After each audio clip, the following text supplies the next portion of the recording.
ako personally, I think, kung if we can cut it short, no, we all know for a fact, reality is that if it's a Senate or a House investigation, it's politically charged. Hayaan na natin yung mga concerned agencies to do their work with all the information and the facts that have been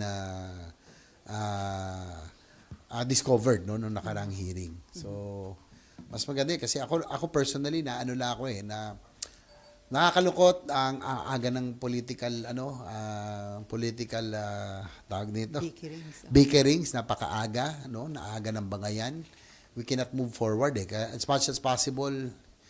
I do not want to get to dip my hands into it kasi trabaho na lang tayo, daming problema dito lang sa UAC implementation, ang dami pa nating mga dapat infrastructure na dapat natin maghabol, ang dami nating problema and all of these political bickerings are not helping on our direction nakakagulo ang aga, kalahati pa lang ng wala pa tayo sa half of term.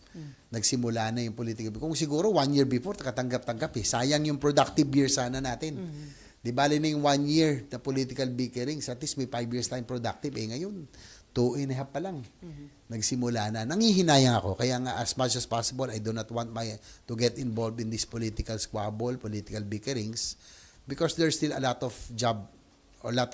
challenges, a lot of problems that need to be addressed.